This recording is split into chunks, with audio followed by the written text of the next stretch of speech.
Halo semuanya, perkenalkan nama saya Dwi Rahayu dengan NIM 202300700051. Saya dari kelas AK23A Universitas Nusa Sebelumnya saya berterima kasih kepada Ibu Dita Diana Dewi, MSTAT sebagai dosen statistika bisnis yang telah memberikan saya kesempatan untuk menjelaskan mengenai pengantar statistika. Nah, kira-kira apa sih statistika itu? Statistika dengan statistik itu sama gak ya? Nah, untuk lebih jelasnya, mari kita bahas. Statistika adalah ilmu yang membahas cara-cara pengumpulan data, pengolahan data, atau analisis dan penarikan kesimpulan berdasarkan kumpulan data dan analisis yang dilakukan. Statistika dibagi menjadi 3, yaitu yang pertama ada pengumpulan data. Contohnya kuesioner, angket, survei, wawancara, dan yang lainnya. Yang kedua ada olah data atau analisis. Jadi, data yang dikumpulkan tadi akan diolah atau dianalisis menggunakan metode statistika. Dan yang terakhir adalah penarikan kesimpulan.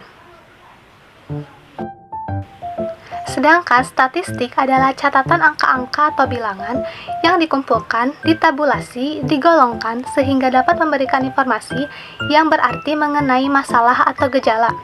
Contohnya yaitu angka, gambar, suara, dan teks.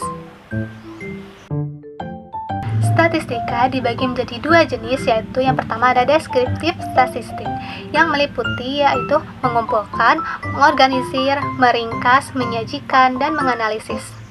Lalu yang kedua itu ada inferensial statistik yang meliputi memprediksi dan meramalkan nilai parameter populasi. Lalu ada pengujian hipotesis untuk nilai parameter populasi.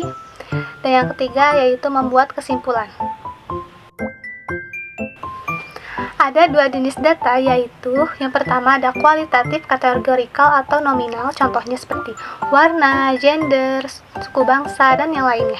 Yang kedua ada kuantitatif atau measurable atau countable atau numerical, contohnya yaitu temperatur, besar gaji, dan skor ujian.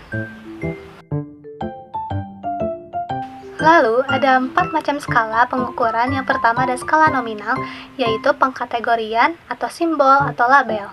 Jadi, skala nominal ini tidak ada tingkatan yang lebih tinggi atau yang lebih rendah. Contohnya dalam warna kulit, yaitu hitam, sawo matang, kuning langsat, dan yang lainnya.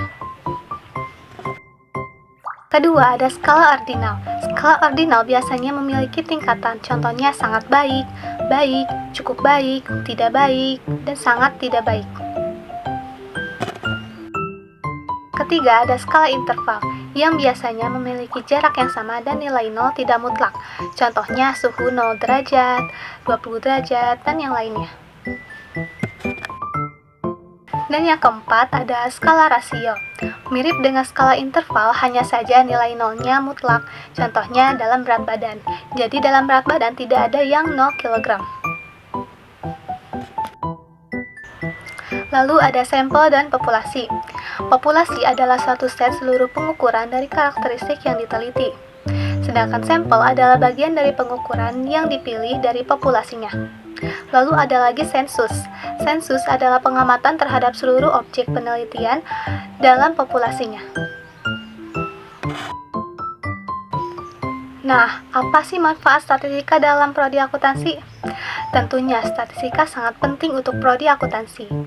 Misalnya, seorang akuntan menggunakan statistika sebagai cara menangani dan meringkas atau mengumpulkan hasil perkembangan suatu perusahaan atau keuangan. Contohnya dengan statistik produksi, statistik penghasilan, statistik perdagangan, statistik keuangan, dan yang lainnya. Yang penyajiannya bisa berupa tabel atau daftar, dan sering disertai diagram atau grafik seperlunya.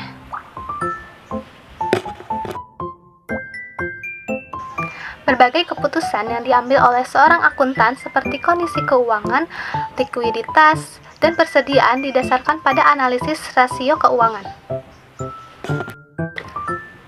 Bisa juga diterapkan dalam analisis berupa data rasio keuangan, sehingga secara statistik dapat menunjukkan bahwa rasio keuangan untuk beberapa perusahaan dapat dinilai secara berbeda dengan perusahaan lainnya. Selain itu, perusahaan akuntan publik sering kali menggunakan prosedur pengambilan sampel atau contoh yang memenuhi kaidah-kaidah statistika ketika melakukan audit terhadap kliennya. Nah, sekian penjelasan dari saya mengenai pengantar statistika. Mohon maaf bila ada salah kata. Terima kasih semuanya. Billahi taufiq wal hidayah. Wassalamualaikum warahmatullahi wabarakatuh.